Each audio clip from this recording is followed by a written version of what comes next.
Thank you, George. Phil Williams here on 5 Live, 10 to 3, Monday afternoon, and Sir Terry Pratchett has just walked into the studio. How are you?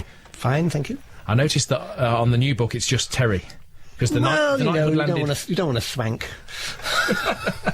Because we've gone all the way through this in our office, and I phone people up and I say it's Terry Pratchett, So I'm Sir Terence Pratchett, but Terry Pratchett writes the book. Because the knighthood landed middle of the year, didn't it?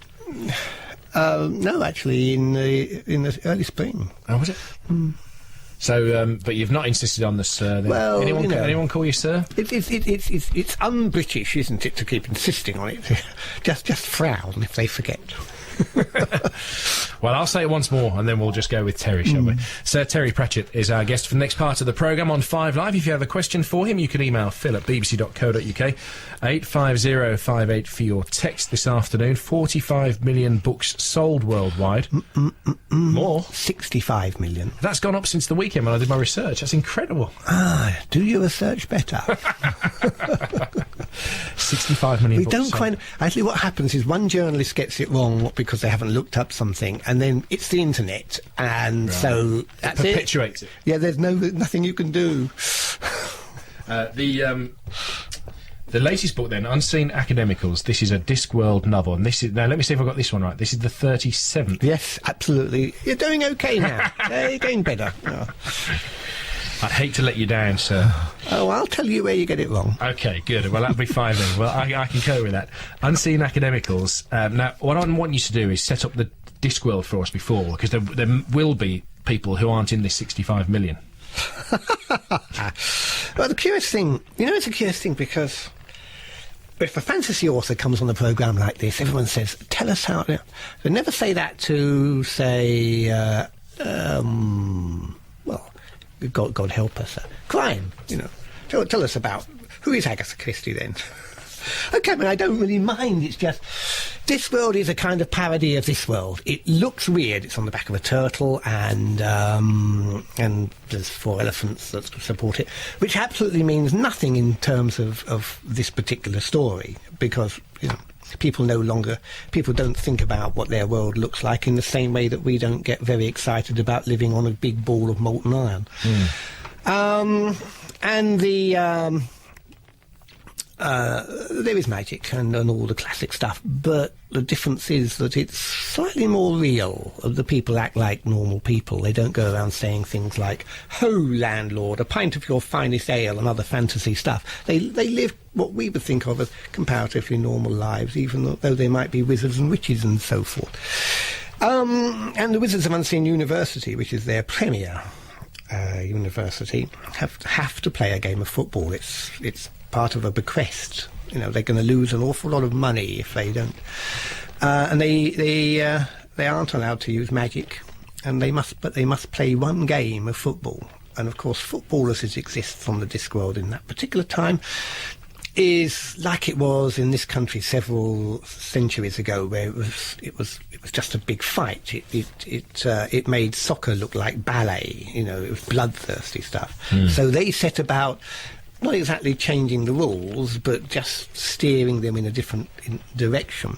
And it's what happens to 4 people during the time that the football, if you like, really becomes what we understand as football, and how it affects all of their lives in a different way. And there is humour in there, because there always is in the books, but there is quite a lot of what I hope is interesting stuff, and some quite interesting stuff about how the people do react to one another and to the things that happen. Are you a fan of football, or is it just something that you thought... Until Saturday, I've never watched a match. Until Saturday just gone? Yeah. Oh, what, did you watch the England game online, did you? Good heavens, no. I watched a game in Wincanton, a 5-a-side football, with Discworld fans and various others came along to a big event there, and local clubs. It was all done for charity, and so I watched it. And what were your first impressions of the beautiful game? It was jolly good fun, but bearing in mind that this was a Discworld one, I think the most interesting part part was when the barbarian horde barricaded their goal mouth and the ladies of negotiable affection attacked it. It was all fancy dress and stuff like that, and it was jolly good.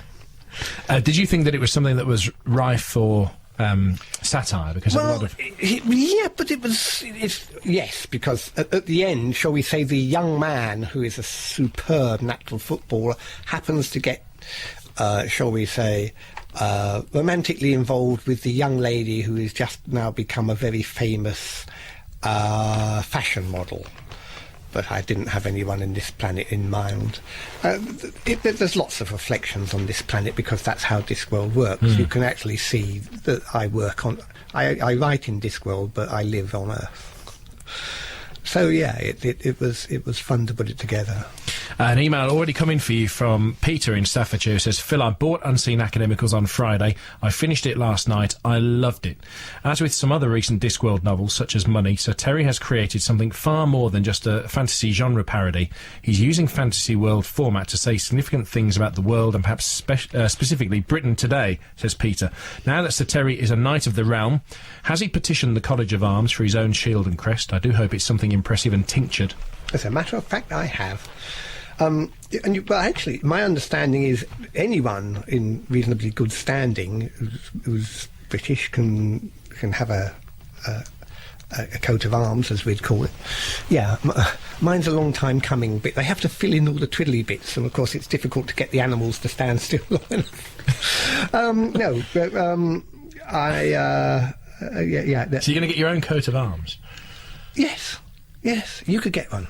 You'd have to... What would I do with it? They cost a bob or two. What would I do with it? How would I use it? Hang it up in the wardrobe.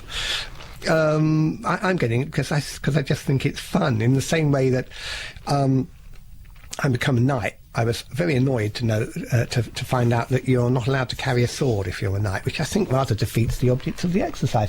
So I started making a sword. I mean, literally, we actually dug the iron out of a field about 10 miles away from us. We built a kiln in our garden. We smelted the iron.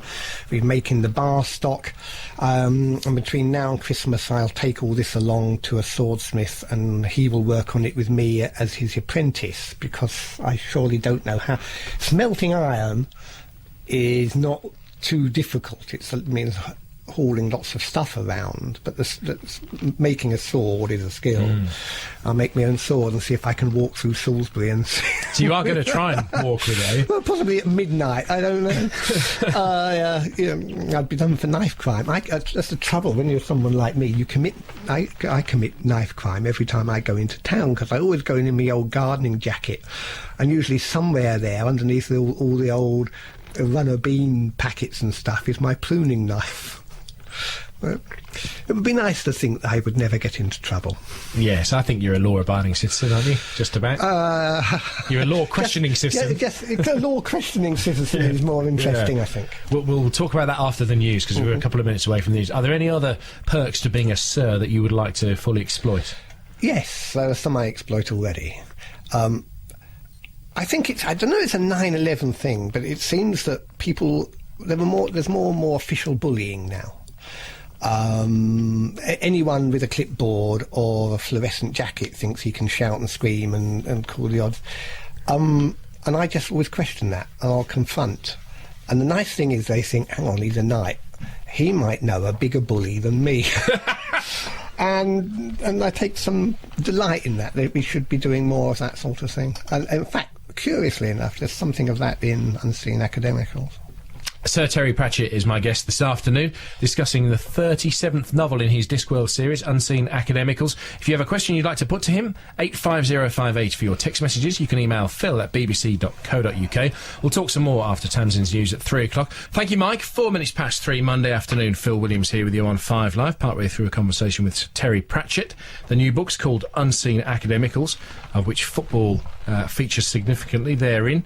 Steve in Lanark has sent an email for you. He says, can you just pass a message on to Sir TP for me, please? Simply, thank you. It's hard to imagine what my life would have been like without his particular brand of lunacy, says Steve. Thank you. The books, I mean, they've been a huge success. Do you get a lot of that? Do you get a lot of people who say, I mean, that's such a personal connection, isn't it, for an author to make to a reader? Yeah, you get a lot, and people come up to you in the street and things. The one that I always treasure was when I was doing a signing some time ago, and there was a young lady in the queue, and she had about 8 or 9 of the book that was come to sign. And she said, do you mind, they were all, some of them were a bit battered, I think. And she said, could you sign these, please? I work with a number of ladies that don't get out very much. And I said, that's fine. And I said, OK, I got a pen, right? And she, oh, that one's for Sister Concepta. That one's for Sister Mary Joseph. I thought I knew how this one goes. You don't know where the fans are because, people tend to think that your classic fantasy fan is a 14-year-old boy called Kevin. Well, there's no help for the Kevin, but he's going to be a 15-year-old boy, and if he started reading me, when he was 15, by now he's probably a professor of comparative linguistics at Oxford University anyway, which is why I think I've been getting so many honorary doctorates lately. And actually, most of my readers are women, and that is really? a fact. Yeah, and women, mostly university educated over the age of 25. Someone's been doing some detailed consumer research. Someone did some work on it. Wasn't too surprised because most readers are women. I mean, except possibly in general, most readers. Yeah, in generally. I mean, there are some obvious male books probably which would not get that many female readers. But I mean, classically, ever since reading became sort of commonplace in this country in mid-Victorian time, it was the women that led the reading, usually cheap novels of the like. I write expensive novels now, but you know what I mean. And they were passed around in the villages, so the average farm worker would read a little bit, but reading was considered soft work, indoor work for women. It wasn't a man who could write his name and do a bit of ciphering, but the women passed on the reading among themselves and to their daughters. Do you have a view on whether children are reading as much these days as they were, in the face of everything else that's offered? I think the children who always will be, well, first of all, this world has been going for so long now that we get Discworld families, and they turn up at events. And you look at the kids, and they are always as bright as buttons. And there's one very good reason for that, which is that they've grown up in a home with 2 parents who read, even if it's only Discworld, but I assume it's other things as well. And that means that books are looked after and reading is part of everyday life, and they are bright kids. But there are so many other interesting things for kids to do these days, and I don't think reading is encouraged as it used to be, and I don't think schools encourage it in the right way. But things are different than they were when I was young, because there were so many second-hand bookshops which I used to haunt. I used to buy really damn good stuff for practically nothing.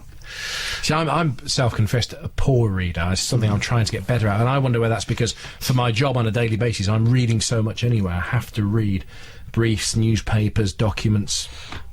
Well, I wonder then when it comes to picking up a work I think it's actually necessary for you to be able to know enough in order to cast your vote with some kind of idea about what's going on in the world. I don't actually think reading is actually beyond that compulsory, but generally speaking, being able to read is a very good thing.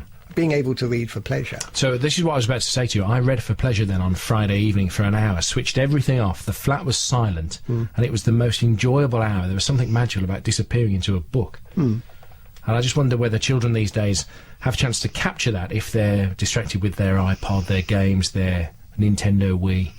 What do you think?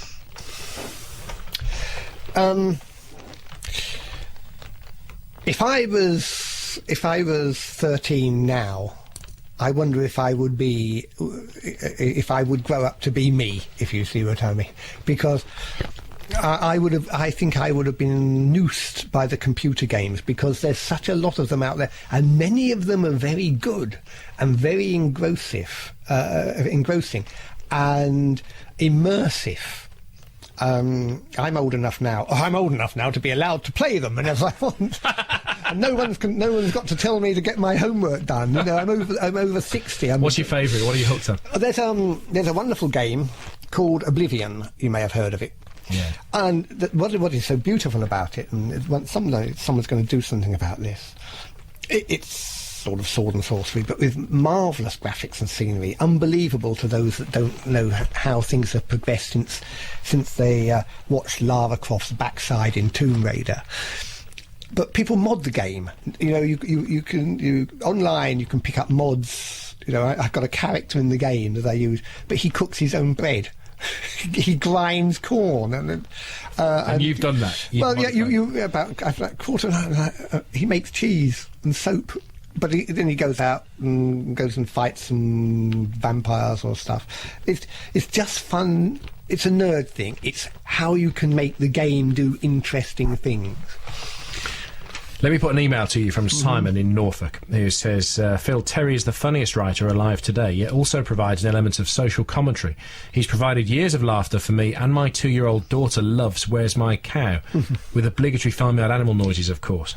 I hope the Alzheimer's doesn't rob the world of a truly great author, and I hope Terry keeps entertaining us for years to come. The world would be a slightly sadder place without him, says Simon. So as he's mentioned it, it's posterior cortical atrophy, isn't it? That's right. The correct term. Yeah. I mean, let's be absolutely clear. I actually announced I got it, so I'm hardly very sheepish about talking about it. I just wanted to get that part of it right. Yeah, absolutely. Yeah. I mean, PCA we call it, and you know, it's this could be put better, but it was put to me as if you have to have Alzheimer's, that's perhaps the best one to have, because there are various types. As you can see, I'm hardly able to utter a word, especially a word like longitude or efflorescence or anything like. No. How does it affect you?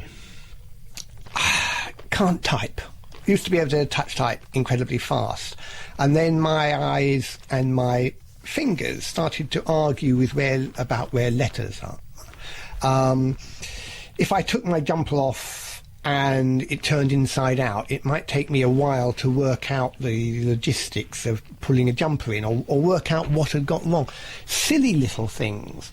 The BBC, God bless you, is full of revolving doors with glass in them. You walk into a world of lots of things are happening in a revolving door. Shadows and light is moving, and it's all coming towards you, and you have to negotiate this.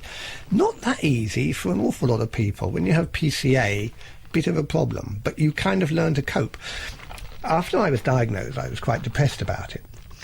And since then I've been getting better, not necessarily from the disease, because you learn to deal with it. You learn to spot the weaknesses and deal with them.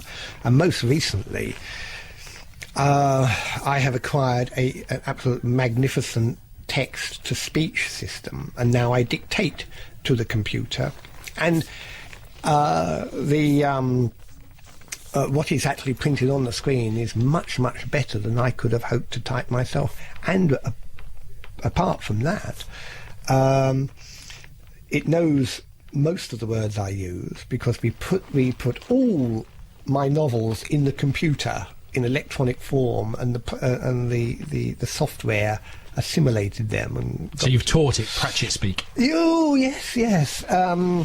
And we have to keep trimming all the time, but it does work well. And I think it's such a wonderful thing that if suddenly my typing skill came back, I would carry on talking to the computer, because it's a natural thing to do. You know, wearing out your hand, hitting little metal things is not natural, but talking. And if you're writing dialogue, how do you do that on this text-to-type thing? Well, you literally say open quotes. Oh, right. So that's what we do, she asked, question marks.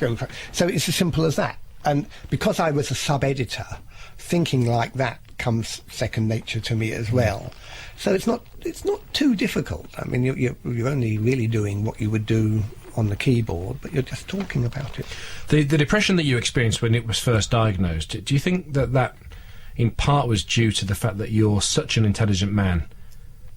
Did it make it more difficult for you to understand the condition, given the huge amount of information at your disposal? No, first of all, I'm not that intelligent. I've got a small amount. Have you just duped me, then? I've got a small amount of intelligence, which I make work incredibly hard.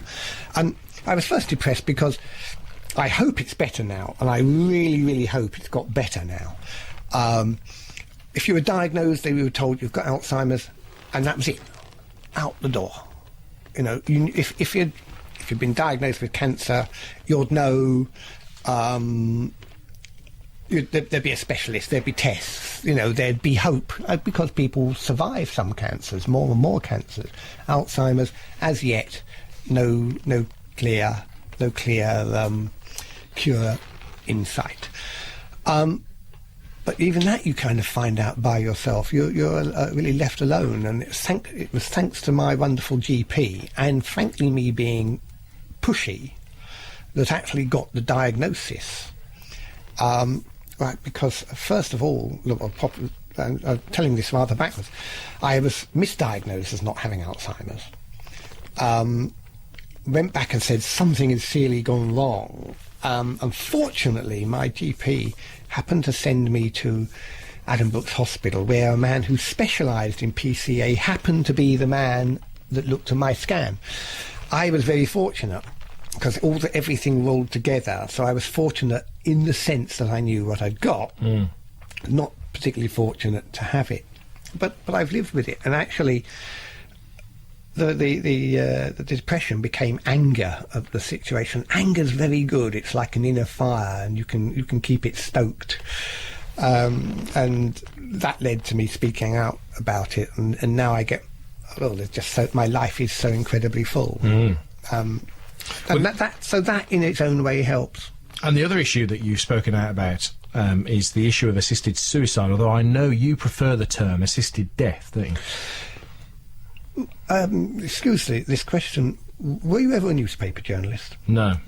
Well, kind of, a little bit in the early days. OK, well, but certainly as a journalist, I actually saw 2 suicides, or the results of 2 suicides. One person along a length of railway track, quite a long length of railway track, in fact, and the other in the back of a car.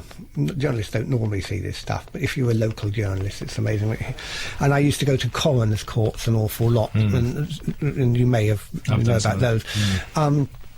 And the sad and horrible ways people commit suicide, because, you know, it's not something you get experienced at. You have one go.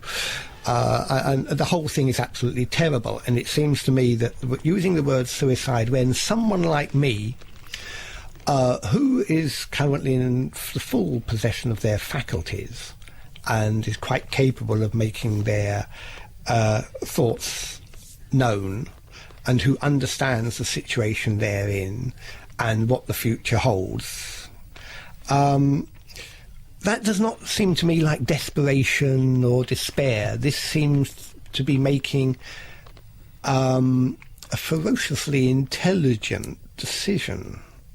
You know, I will suck the most I can out of life, but once I don't know who I am anymore, I'm not quite certain I will have any business being on the planet. Now, this is my view, I must make it clear, and I would not urge this on anyone else. And I think this is what's bedeviling the argument, the thought that one size has to fit all. I don't particularly like dignitas. I don't like the idea of one big building where you go in in a chair and you come out in an urn. It doesn't fit right to the way we think about society. But I see nothing wrong, should this be allowed, for a medical person at one's request to help you a little further down a road that you're travelling on in any case, because, as I well know from my own reading and research, the medical profession has seen it as part of its responsibility to assist the dying.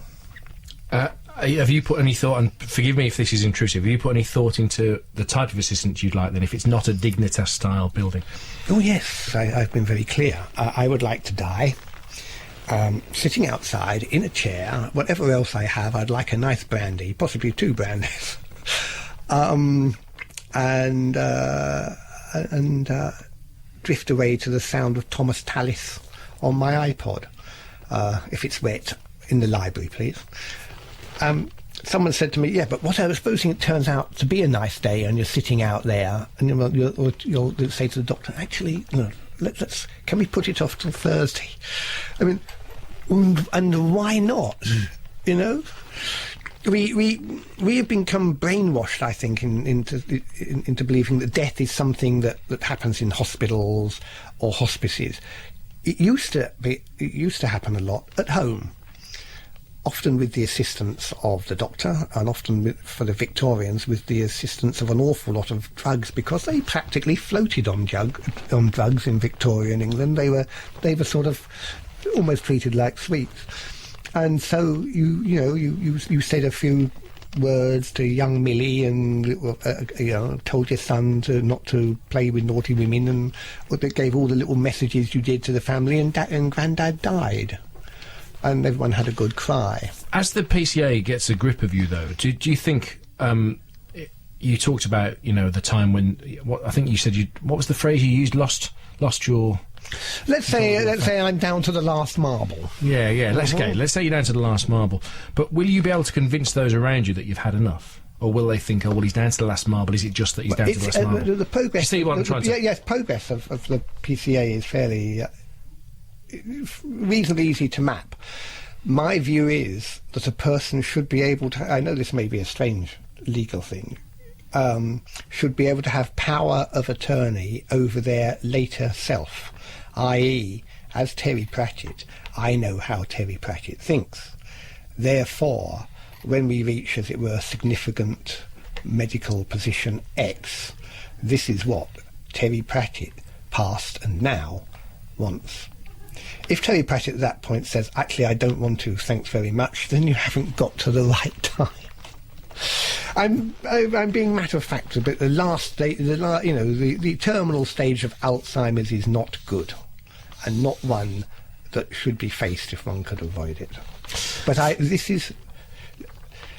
there are clearly other people that think like me, because I get a lot of mail, and we know that there are people that, brave souls, I think, that troop off to Dignitas, but I certainly do not suggest that this is the medicine for everybody, but I believe that an individual has the right to choose, and if necessary needs a little bit of help, providing that certain rules are adhered to, that should not be a problem. Well, there's a consultation, isn't there, going on at the moment? The Director of Public Prosecutions has launched and they've set out new guidelines. It's a 12-week consultation. This will go on until spring next year.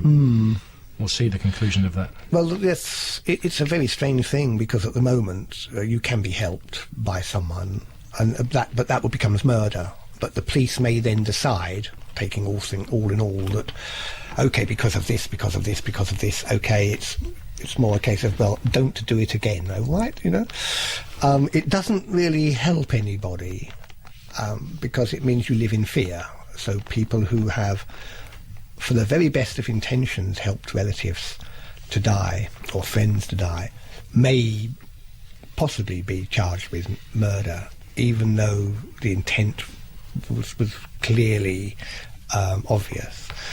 So what I believe should be the case is that things should be a little more squarely laid out, and if possible, I like the men. You obviously met them. I like the people who became coroners. They dealt with difficult situations very well, and I think there should be some kind of tribunal system where you could go and say, this is what we propose, and this is why.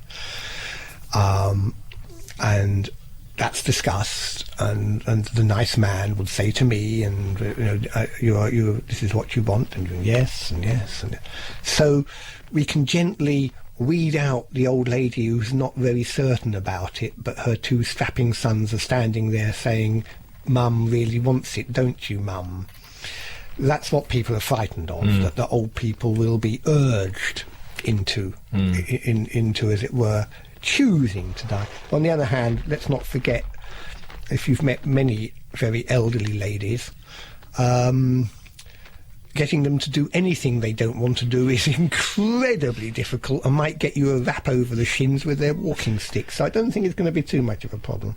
We've run out of time, but it's been a pleasure talking to you. Thank you very much indeed. Thank you. Unseen Academicals is out now in the Discworld series, and I'm grateful to you for your thoughts and for your time. Thank you. Thank you very much indeed. Sir Terry Pratchett is now off to polish his sword and finish that.